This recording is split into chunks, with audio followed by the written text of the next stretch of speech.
Stonehenge. For centuries, historians and archaeologists have puzzled over the many mysteries of Stonehenge, a prehistoric monument that took an estimated 1,500 years to erect. Located on Salisbury Plain in southern England, it is comprised of roughly 100 massive upright stones placed in a circular layout. Archaeologists believe England's most iconic prehistoric ruin was built in several stages, with the earliest constructed 5,000 or more years ago.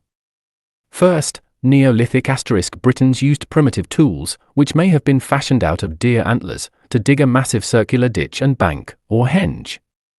Deep pits dating back to that era and located within the circle may have once held a ring of timber posts, according to some scholars.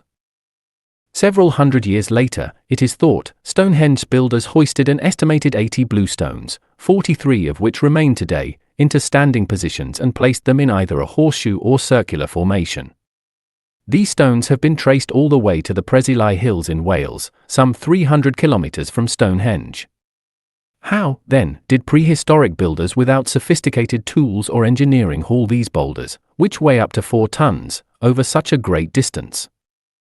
According to one long-standing theory among archaeologists, Stonehenge builders fashioned sledges and rollers out of tree trunks to lug the bluestones from the Preseli Hills. They then transferred the boulders onto rafts and floated them first along the Welsh coast and then up the River Avon toward Salisbury Plain. Alternatively, they may have towed each stone with a fleet of vessels. More recent archaeological hypotheses have them transporting the bluestones with supersized wicker baskets on a combination of ball bearings and long-grooved planks, hauled by oxen. As early as the 1970s, geologists have been adding their voices to the debate over how Stonehenge came into being. Challenging the classic image of industrious builders pushing, carting, rolling or hauling giant stones from faraway Wales, some scientists have suggested that it was glacier, not humans, that carried the bluestones to Salisbury Plain. Most archaeologists have remained skeptical about this theory, however, wondering how the forces of nature could possibly have delivered the exact number of stones needed to complete the circle. The third phase of construction took place around 2000 BCE. At this point, sandstone slabs, known as sarsens, were arranged into an outer crescent or ring. Some were assembled into the iconic three-piece structures called trilithons that stand tall in the center of Stonehenge. Some 50 of these stones are now visible on the site, which may once have contained many more. Radiocarbon dating has revealed that work continued at Stonehenge until roughly 1600 BCE, with the bluestones in particular being repositioned multiple times. But who were the builders of Stonehenge? In the 17th century, archaeologist John Aubrey made the claim that Stonehenge was the work of Druids, who had important religious, judicial and political roles in Celtic ** society.